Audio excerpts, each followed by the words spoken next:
Salīdzināsim daļas. Kura daļa ir lielāka? Mums saucēji ir vienādi un skaitītāji dažādi. Tad lielāka daļa būs tā, kur skaitītājs ir lielāks. Tas ir gadījumā, ja saucēji ir vienādi. Nākamajā mēs redzam, kā otrajā piemērā saucēji ir vienādi, tie piecinieki, 4 lielāks par 3, tātad 4 piektās lielāks.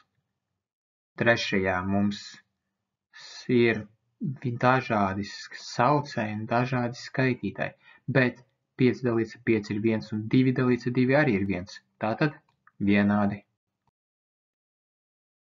Šoreiz mums saucēji ir atšķirīgi, bet skaitītāji ir vienādi.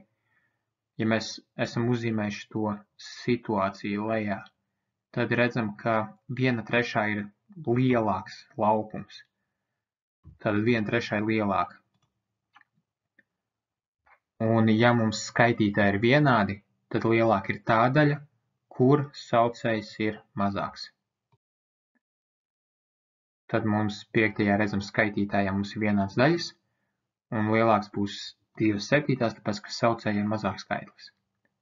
6. mums atkal skaitītāji ir vienādi, un trīnieks mazāks par 4, tātad 4/3 ir lielāks, jo saucējā ir mazāks skaitlis.